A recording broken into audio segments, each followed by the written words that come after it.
My sister wants her husband to get rid of his cats because they keep her awake, but he refuses to choose. I don't know. Maybe I'm the asshole here. I probably am. But I need an outside perspective because my family is too deep in this to see straight. It all started with my sister, Ainhoa, her husband, Raul, and their 2 cats. Their relationship has always been intense.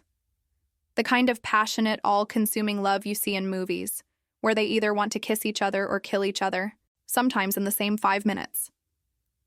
They live in this tiny top-floor apartment in Zaragoza, one of those old buildings where you can hear your neighbor sneeze 3 floors down. Every sound is amplified. Every argument echoes. It's the perfect pressure cooker for a disaster. The other key players in this drama are Luna and Sol, Raul's 2 rescue cats.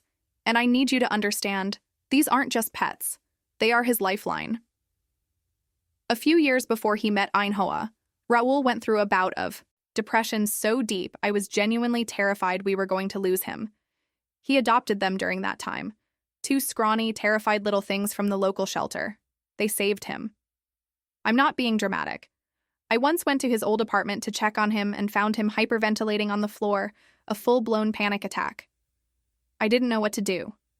But Sul, the little ginger one, just calmly walked over, climbed onto his chest, and started purring. I watched the tension drain out of Raul's body as he stroked her fur. His breathing steadied. They are his emotional support animals in every sense of the word, non-negotiable parts of his soul. Then there's my sister. I love Ainhoa, I really do. But her anxiety has always manifested as a desperate need for control. When she's well-rested and things are going her way, it's manageable. It comes out as hyper-organization, alphabetized spice racks, perfectly folded towels, a color-coded weekly schedule. But when she's stressed or sleep-deprived, that need for control latches onto everything and everyone around her. It's like a switch flips. The calm, organized sister I know disappears, and in her place is this tense, restless person who sees every unpredictable thing. A dirty dish, a late bus, a cat being a cat, as a personal attack on her sanity. Her baseline normal is already a low hum of nervous energy. Her exhausted state is a full-blown siren. And for the past few months, she has been very, very exhausted. It started subtly, as these things always do. A stray text from Ainhoa. The cats were a bit wild last night, LOL, barely slept. I sent back a laughing emoji and didn't think much of it. A week later, another one. Ugh, Sol has decided 4 a.m. is the perfect time to practice his parkour routine. Then the texts started coming in the middle of the night. My phone would buzz on my nightstand at 3:17 a.m. with a message that just said, I'm going to lose my mind. She would call me on her way to work, sounding absolutely wrecked. Through her, I started to experience the nights myself. She'd describe the zoomies and the way she painted it. It wasn't just cute kitten behavior. In that tiny, echoey apartment, she said it sounded like a herd of tiny, furry elephants stampeding directly over her head. The wooden floors would thud and vibrate. Then there was Luna's new habit of sitting at the glass terrace door and yowling at a stray cat that hangs out in the courtyard below. It wasn't a meow. It was a deep, guttural, almost human-sounding cry that would just slice through the silence. The final straw for her, the story that became her go-to example, was the night one of them knocked a ceramic planter off a bookshelf. The crash, she said, was so loud she literally shot up in bed, heart hammering against her ribs, convinced someone had broken in, and I was stuck right in the middle of it. My phone became a battlefield. I'd get a frantic, all-caps text from Ainhoa detailing the nightly reign of terror. And 5 minutes later, a picture from Raul of Sol, curled up asleep on his chest, with the caption, My little angel. I was trying to be Switzerland, offering useless advice like, have you tried Feliway? Or maybe play with them more before bed? But I could feel the ground shifting under my feet. I knew Raul. I knew that asking him to even lock the cats out of the bedroom would feel like a betrayal to him. They slept on the bed with them, a furry barrier between him and the world. I could see the ultimatum forming on the horizon like a dark storm cloud. It was this horrible, slow-motion train wreck. Every exhausted phone call, every desperate text was another inch closer to the impact. I hated the sleepless nights that were hollowing out my sister and turning her into this raw, exposed nerve. But I also hated, with every fiber of my being, the choice I knew she was about to force on Raul. I was caught between the sister I loved and the brother-in-law I adored, and I was completely powerless to stop the collision. The train didn't just crash, it exploded. The final call came last Tuesday. It wasn't even a call, just a single text from Raul at 6:05 a.m. that said, "Can you check on her? She left." My blood ran cold. I immediately called Ainhoa, but it went straight to voicemail. I called her again. Voicemail. My heart started doing this frantic, thumping thing in my chest. I threw on clothes, ready to drive over there, picturing all sorts of horrible scenarios. And then my doorbell rang. A sharp, angry buzz that sliced through the morning quiet. I opened it, and there she was. A ghost. Her face was pale and puffy, streaked with mascara. Her favorite oversized hoodie was stained with what looked like coffee, and she was clutching the handle of a small carry-on suitcase so tightly her knuckles were white. For a second, we just stared at each other under the harsh yellow light of my hallway. The silence was deafening, filled only by the sound of her ragged breathing. Then her face just crumpled. A sob tore out of her throat, this raw, ragged sound, and she practically fell into my arms. "He chose them," she choked out, her words muffled against my shoulder. "He chose the cats." I pulled her inside, the little wheels of her suitcase clattering pathetically against my wooden floor. I got her onto my sofa. She was shivering, even though it wasn't cold. I wrapped a blanket around her and tried to get her to tell me what happened, but she was just repeating that same line over and over again like a broken record. "He chose them over me, Nuria. Over his marriage." Piece by piece, between the sobs and the angry outbursts, I got the story. After another night of the yowling choir and the 3 a.m. stampede, she had finally snapped. She'd gone into the kitchen that morning, running on maybe 2 hours of sleep, feeling like her skin was buzzing with exhaustion. Raul was making coffee, calm as anything, and Luna was winding around his legs, purring. And something in her just broke. She told me she looked at him, dead serious, and said the words I'd been dreading for weeks. "It's me or the cats, Raul. I cannot live like this for one more day. You have to choose." According to her, he didn't even yell. That's what seemed to kill her the most. He just quietly put his coffee mug down on the counter, looked at her with this expression she described as pity, and said, "Please don't make me answer that, Ainhoa." For him, it wasn't a choice. It was like she'd asked him to stop breathing. He wasn't rejecting her. He was rejecting the very premise of the ultimatum. He told her they were his family, just like she was, and he couldn't just get rid of a part of his family because they were being inconvenient. So she packed a bag, she threw a few things into a suitcase, and walked out. And now, here she was, sitting on my couch, radiating this toxic mix of fury, self-pity, and utter betrayal.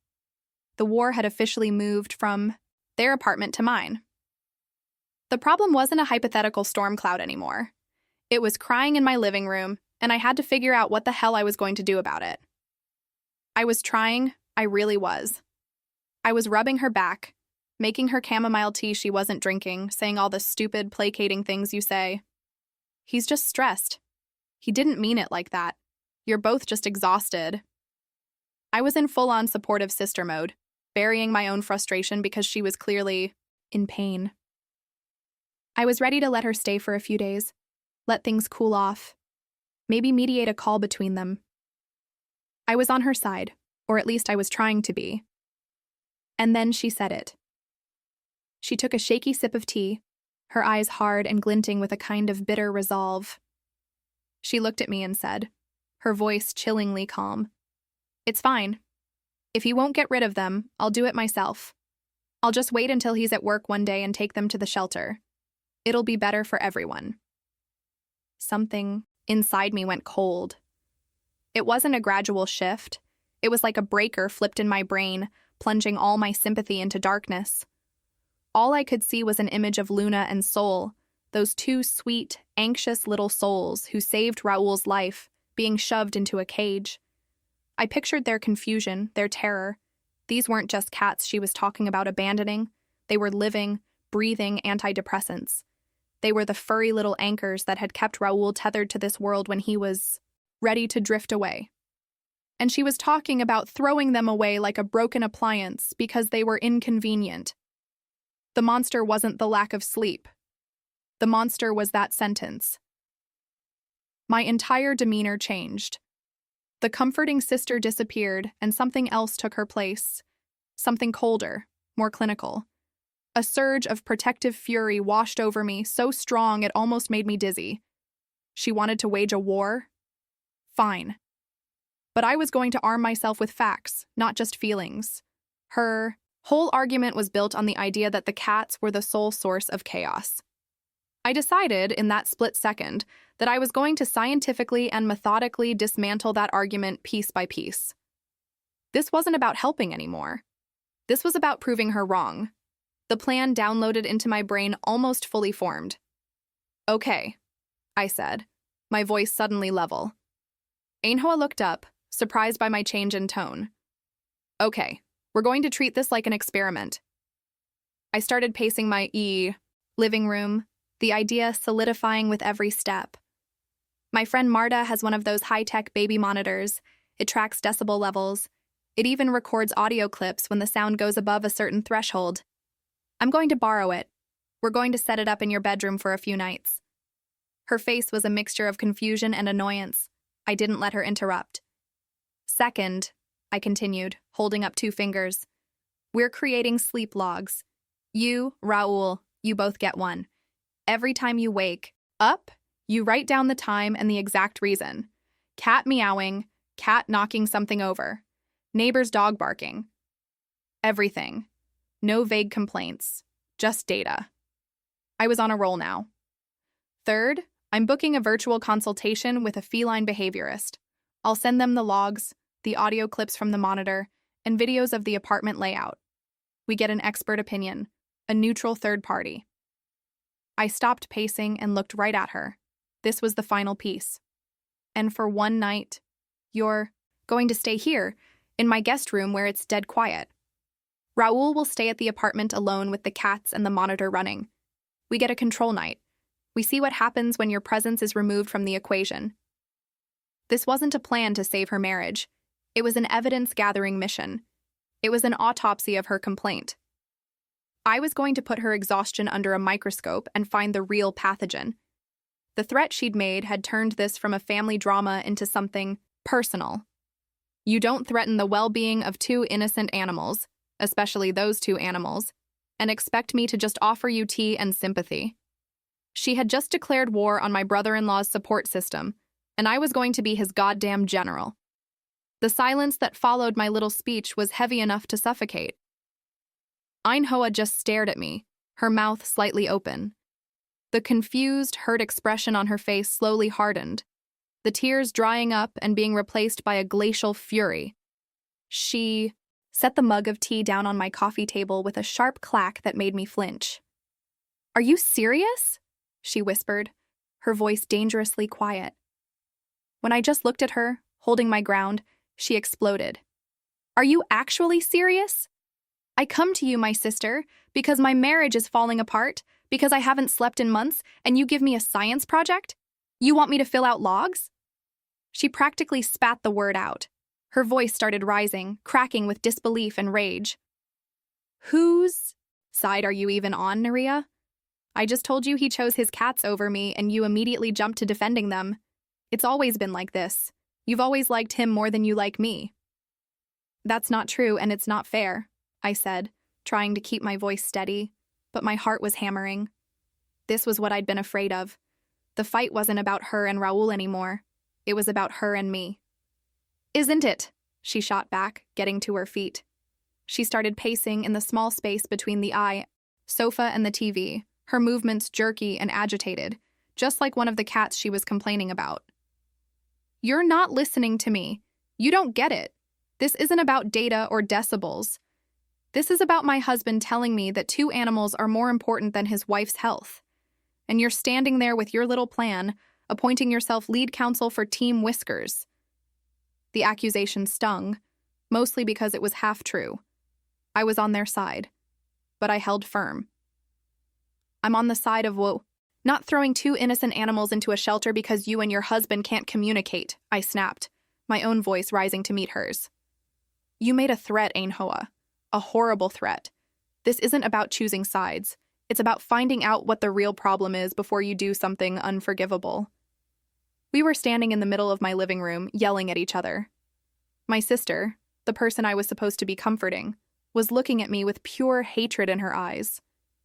It felt awful, like a deep crack forming in our foundation. But that image of Luna and Sol in a cage was burned into my mind. I couldn't back down. She finally stopped pacing and just stood there, her shoulders slumping. The anger seemed to drain out of her, replaced by a wave of pure, unadulterated exhaustion. She covered her face with her hands and started sobbing again, but this time it wasn't angry. It was the sound of someone who had nothing left. I'm just so tired, she cried, her voice muffled. I can't think straight. I just want 1 night of sleep. Just 1. And that was my opening. I took a deep breath, letting the moment hang in the air. Then I walked over to her and gently pulled her hands away from her face. Okay, I said, my voice soft again. Okay, you want sleep? I'll give you sleep. That's the deal. She looked at me confused, wiping her eyes with the back of her hand. Here's the bribe, I said, laying it out like a business proposal. You agree to my experiment. You do it. For 3 nights. You fill out the logs, honestly. You let me set up the monitor. You do the night swap. You do everything exactly as I said. No arguments. I paused, letting her absorb it. And if, at the end of those 3 days, the data proves you're right, if it shows without a shadow of a doubt that the cats are the one and only problem, I will personally pay for the best hotel room in Zaragoza for you. For 2 full nights. King-sized bed, room service, blackout curtains, the works. Mini vacation from the chaos. You get your sleep and you get to tell me and Raul, I told you so. You win. She stared at me, processing the offer. I could see the war in her eyes. Her pride was screaming at her to tell me to go to hell.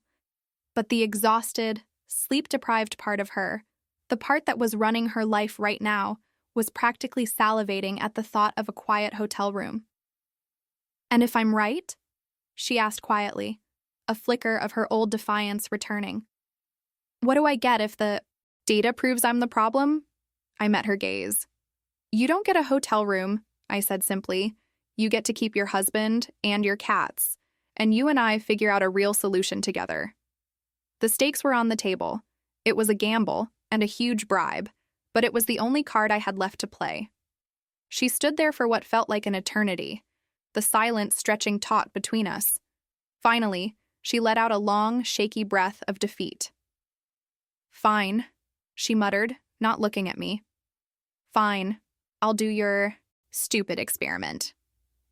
The first night of the experiment felt like the longest night of my life.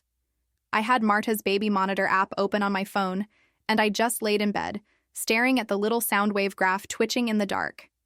Every time a notification popped up, sound detected in bedroom, my stomach would clench.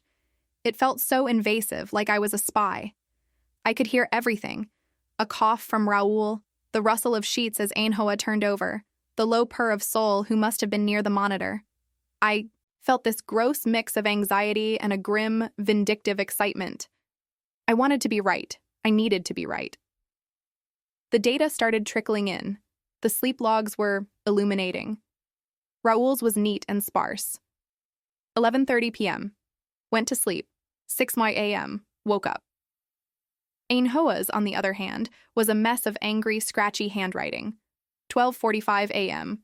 Luna jumped on bed, woke me up. 2:15 a.m. Cats chasing each other. 3:30 a.m.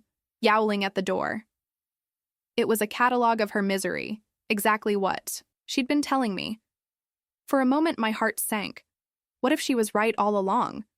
but her log didn't match the monitor's data. The monitor recorded every sound spike and the time. Yes, there was a thump at 12:45 a.m., but it was a tiny blip on the graph. The chasing at 2:15 a.m. was barely a flicker. The real spikes, the ones that shot the decibel meter into the red zone, told a completely different story. At 1:12 a.m., there was a loud, sustained spike. It wasn't a crash or a meow, it was the distinct low hum and then the soft thump of the refrigerator door closing. I listened to the audio clip it saved. No cats, just the fridge. 2 minutes later, at 1:14 a.m., another sharp spike. The unmistakable psst crack of a can of soda or an energy drink being opened. Then, for the next hour, there were tiny rhythmic clicks. I zoomed in on the sound wave. It was the sound of a phone screen being tapped. She wasn't being woken up by the cats. She was waking up, going to the kitchen for a hit of caffeine and sugar, and then scrolling on her phone for an hour in bed, the blue light burning into the dark. The final piece of the puzzle came from the feline behaviorist. I had my video call with her on the third day, after Ainhoa had spent a night at my place, and the monitor at their apartment was eerily quiet. The expert was this calm, gentle woman who looked at the videos I sent of the terrace and the audio clips of Luna yowling. "Oh, that's simple," she said, almost immediately. "That's a classic case of territorial anxiety. She sees the stray, feels threatened, and can't get to him, so she's vocalizing her frustration. It's not random noise, it's a specific, solvable problem." She suggested putting some frosted, semi-opaque film on the bottom half of the glass door. "She can't see him. She won't yell at him. Problem solved." I hung up the call and just sat there in silence, staring at the evidence I had compiled. The printed-out decibel charts from the monitor. The two sleep logs sitting side by side, telling two completely different stories. My notes from the behaviorist with their simple, logical solutions. I had it. The smoking gun. The irrefutable proof that my sister, with her late-night energy drinks and her phone addiction, was the agent of chaos in her own home. The cats weren't the problem. They were a symptom. Her restlessness was waking them up, and their natural cat behavior was then becoming the focus of her sleep-deprived rage. I had won. I had the data to completely dismantle her argument and save those cats. But the triumphant feeling I expected to feel never came. Instead, a cold, heavy dread settled in the pit of my stomach. This wasn't a game, and the evidence wasn't a trophy. It was a detailed record of my sister's private struggle. It was proof that her anxiety was so out of control that she was secretly mainlining caffeine in the middle of the night while her husband slept beside her. My experiment had exposed a vulnerability she was clearly trying to hide. I looked down at the charts and logs spread across my dining table, and they suddenly felt cruel. Was this a rescue mission, or was it just a cold, calculated scheme to humiliate her?